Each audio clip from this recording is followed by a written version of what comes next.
Good morning students, how are you all?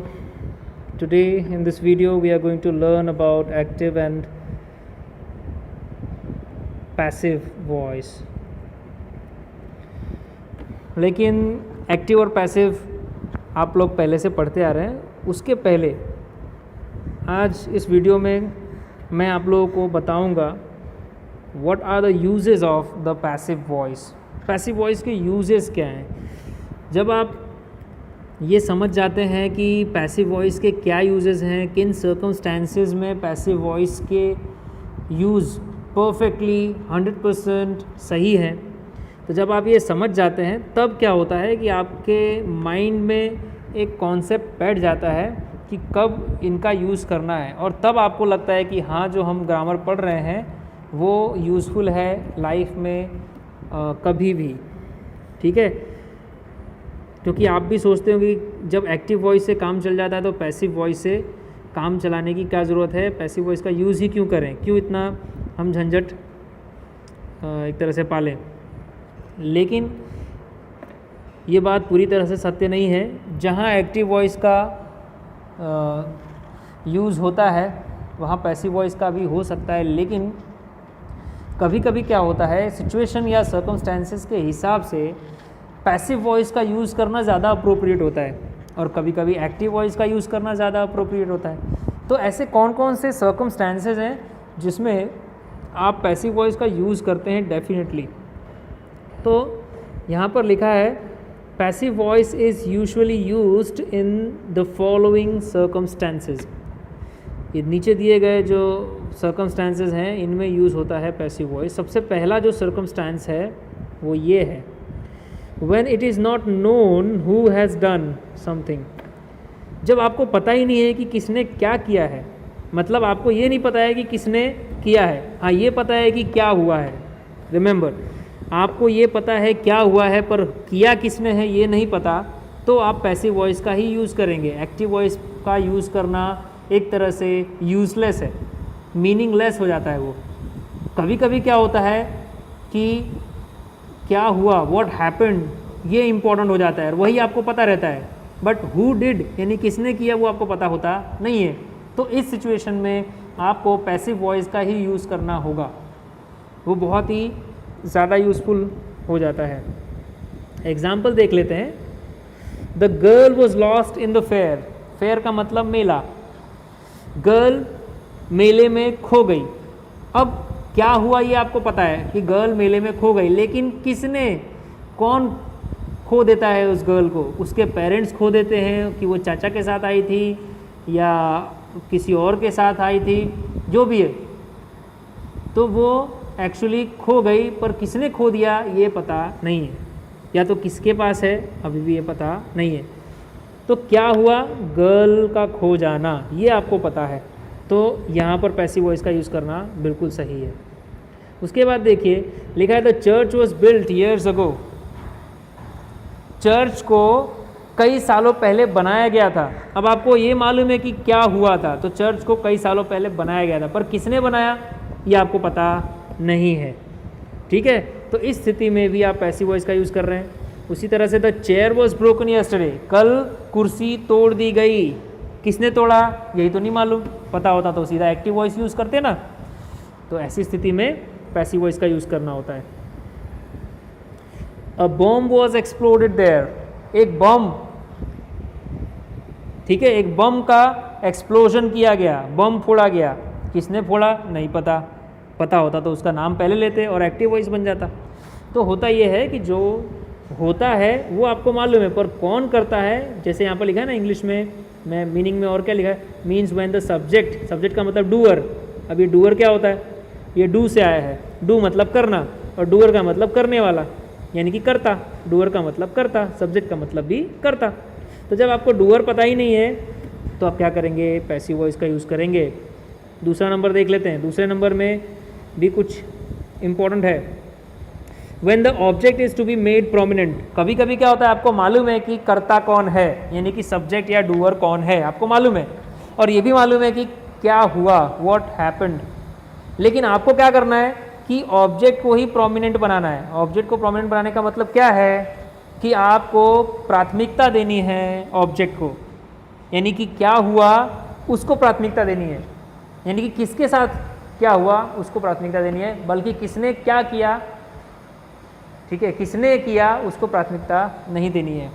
हालांकि दोनों का मेंशन आएगा, देखो यहाँ पर मैं बता देता हूँ। The fearful lion was killed by him. देखो लायन फियरफुल था, मतलब डरा हुआ था लायन, और उसको मार दिया गया हिम, उसके द्वारा।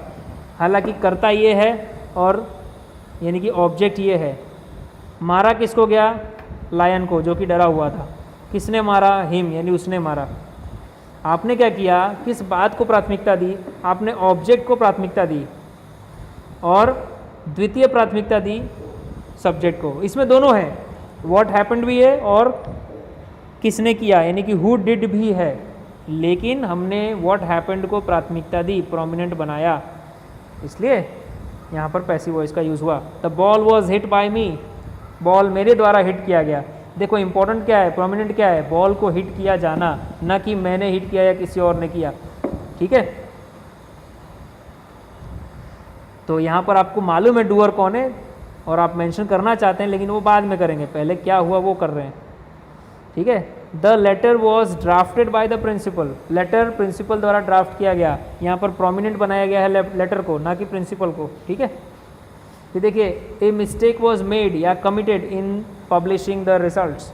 एक मिस्टेक कमिट किया गया, यानी कि एक गलती हो गई है रिजल्ट पब्लिश करने में। देखो यहाँ पे तो बाय भी नहीं लगा है, यहाँ पे सब्जेक्ट लिखा ही नहीं है, जैसे इसमें लिखा था ना by the principal, by me, by him, यहाँ कुछ लिखा भी नहीं है। तो कभी कभी ऐसा भी होता है, आपको मालूम है, ठीक है, यहाँ पे लिख सकते थे बाय देम, ऐसा लिख सकते थे, लेकिन कोई अर्थ नहीं बनता है। आपको वैसे भी कोई ज़रूरत नहीं है नाम जानने की, और जब ज़रूरत पड़ेगी तब एक्टिव वॉइस में यूज़ कर सकते हैं आप इसको, क्योंकि तब आपके लिए कर्ता बहुत इंपॉर्टेंट हो जाता है, तब एक्टिव वॉइस में यूज़ करेंगे। एक्टिव वॉइस बनाना तो क्या बनाओगे कि दे का मतलब कोई भी, जैसे मिस्टर कपूर मेड या committed a mistake publishing the results, ये एक्टिव वॉइस हो गया। तीसरा नंबर देखिए, sometimes to make the sentence polite the doer is not mentioned. कभी कभी क्या होता है कि कोई भी बात बहुत ही पोलाइट तरीके से करने के लिए डूअर का मेंशन नहीं किया जाता है, मतलब किसने किया ये नहीं बताया जाता है, बट क्या हुआ वो बताया जाता है, बट पोलाइट मैनर में बताया जाता है। तो हो सकता है वो बहुत सीरियस मैटर हो सकता है वो शिकायत हो, पर उसको पोलाइट बनाने के लिए क्या किया जाता है? पैसिव वॉइस का यूज़ किया जाता है, और ये नेता लोग काफ़ी यूज़ करते हैं ऐसी चीज़ें। जैसे ये रोड हमने बनाई, क्रेडिट ले लिया, लेकिन रोड पे कुछ खामी आई तो क्या बोलेंगे? इसमें मिलावट की गई है। ये रोड हमने बनाई लेकिन मिलावट की गई है। किसने की है? तो दूसरे पार्टी ने, ठीक है। तो शिकायत भी करनी है और पोलाइट वे में भी करना है, तो वो पैसिव वॉइस का यूज़ करते हैं। अब कैसे करेंगे देखो आगे क्या लिखा है, a lot of harm has been done to us. हमें तो बहुत नुकसान हुआ है, हमें बहुत नुकसान पहुंचाया गया है। अब आप नाम नहीं लेना चाहते सब्जेक्ट का, ठीक है, लेकिन शिकायत भी करना चाहते हैं, तो इसमें आपको पैसिव वॉइस काम आता है। जैसे क्लास में कोई आपको डिस्टर्ब कर रहा है और आप जानते हैं कि वो बहुत ही न्यूसेंस क्रिएटर है, या तो आप जानते हैं कि आप उसका सीधे सीधे नाम नहीं ले सकते, तो इस स्थिति में आपको पैसिव वॉइस का यूज़ करना पड़ेगा। आप कह सकते हैं कि सर या मैडम मुझे डिस्टर्ब किया जा रहा है, ठीक है। उसके बाद अगर पूछा जाए किसने किया तो आप बता सकते हैं, तो शिकायत को आप पोलाइट मैनर में भी बोल सकते हैं इस तरह से, बिना सब्जेक्ट का नाम लिए। फिर देखो लिखा है, it is hoped that he will stand first in the class. It is hoped, ठीक है, किसी भी बात को पोलाइट करने, इट इज़ होप्ड, कौन होप कर रहा है? तो सब लोग होप कर रहे हैं, हम कर रहे हैं, आप कर रहे हैं, सभी कर रहे हैं, ठीक है। तो ये पैसिव वॉइस यहीं तक है, बाकी ये तो सीधा सिंपल सा सेंटेंस है, यहाँ तक ही पैसिव वॉइस है। तो ये आशा किया जाता है, ये आशा की जाती है, कौन करता है भाई? तो हम लोग करते हैं, सब लोग करते हैं, ठीक है। उस तरह से यहाँ देखिए, इट इज़ सेड, ये भी वही है, बिल्कुल वैसा ही, ऐसा कहा जाता है। नहीं, आपने सुना होगा कि ऐसा कहते हैं, ऐसा कहा जाता है, ऐसा माना जाता है, तो ये सब भी पैसिव वॉइस में ही यूज़ होता है। चौथा नंबर देखिए, when the doer is clear from the context.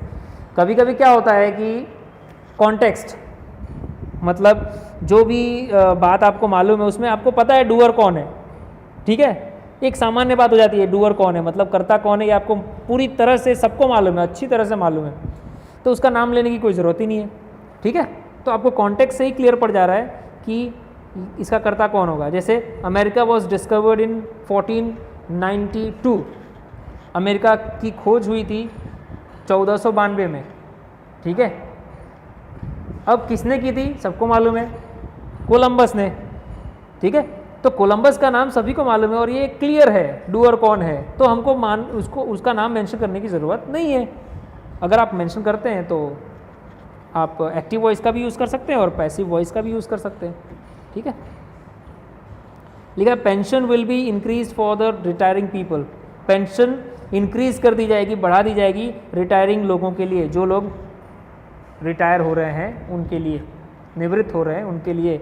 अब भाई पेंशन कौन बढ़ाएगा? आपको तो मालूम ही है, कॉन्टेक्स्ट से क्लियर है। क्या क्लियर है? तो भाई गवर्नमेंट ही बढ़ाएगी ना, ये तो सिंपल सा लॉजिक है। तो इसमें बताने की ज़रूरत नहीं कि गवर्नमेंट करेगी, ये तो सबको मालूम है, इसलिए यहाँ पर पैसिव वॉइस का यूज़ हुआ है। उसके बाद देखो, English is spoken all over the world, English बोली जाती है पूरे विश्व में। अब भाई कौन बोलता है इंग्लिश? तो लोग बोलते हैं, सबको मालूम है। एनिमल्स तो बोलेंगे नहीं, बर्ड्स तो बोलेंगे नहीं, ऑब्वियसली हम लोग ही बोलेंगे या हम लोग बोलते हैं।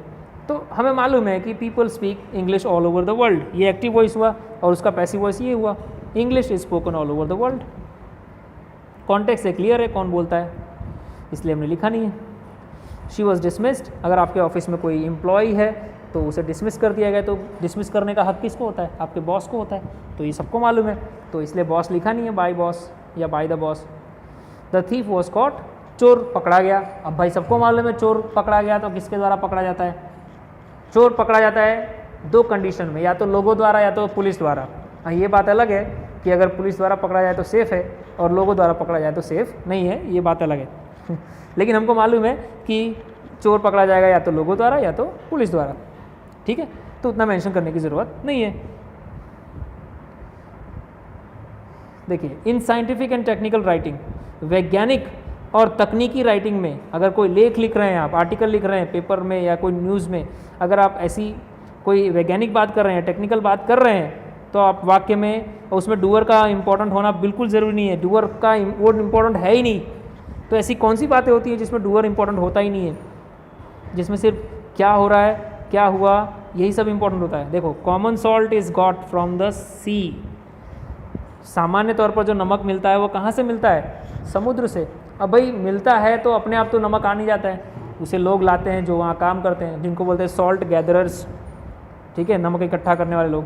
पर ये इतना इंपॉर्टेंट नहीं है, हमें मालूम है ये सब चीज़, और इतना इंपॉर्टेंट भी नहीं है डूअर मेंशन करना, इसलिए हम लोग यहाँ पर पैसिव वॉइस का यूज़ कर रहे हैं। ये देखिए, the engine is run with electricity, engine चलती है इलेक्ट्रिसिटी से, विद्युत से। अब भाई कौन चलाता है ये कोई ज़रूरी नहीं है, चलती है वो ज़रूरी है, किससे चलती है? इलेक्ट्रिसिटी से। भाई कोई भी चला सकता है, किसी को भी जवाबदारी दी जा सकती है, बस उसको स्विच ऑन करना रहेगा और चलना स्टार्ट हो जाएगा। ये तो भाई नॉर्मल सी चीज़ हो गई। अब अगर ऐसा बोला जाए mister Ravi runs the engine with electricity, तो ये कोई बात नहीं हुई, ये तो सामान्य सी बात है, कोई भी कर सकता है। लेकिन मेन बात ये है साइंटिफिक बात कि भाई इलेक्ट्रिसिटी से इंजन चलती है, ठीक है। Water is produce when oxygen and hydrogen are combined, water का एक तरह से वाटर का निर्माण होता है, वाटर पैदा होता है कैसे? तो जब ऑक्सीजन और हाइड्रोजन को कंबाइन किया जाता है। तो अब कौन करता है? तो मिस्टर रवि कुमार करते हैं। कोई इंपॉर्टेंट बात है? नहीं, ये कोई इंपॉर्टेंट चीज़ नहीं है। हाँ, ऑक्सीजन और हाइड्रोजन कंबाइन किए जाते हैं तब पानी एक तरह से बनता है। तो ये बात हमारे लिए बहुत ही महत्वपूर्ण है और साइंटिफिक है। तो ऐसी स्थिति में हम पैसिव वॉइस का यूज़ करते हैं। तो मैं आप लोगों को एक्टिव और पैसिव पढ़ाने से पहले यही पहले बताना चाहता था, जिससे कि आपको पता चले कि पैसिव वॉइस का यूज़ एक्चुअली होता किन सिचुएशंस में है, किन सर्कमस्टांसेस में। ओके, तो ये आपको क्या करना है, ये आपको आपके नोटबुक में लिख लेना है। This is your homework. And जो नेक्स्ट वीडियो आपको मिलेगा उसमें मैं आपको रूल्स और जो भी फॉर्मूलाज हैं और एग्जाम्पल्स हैं और उसके अलावा एक्सरसाइज हैं वो सब मैं बताऊँगा। Okay, thank you.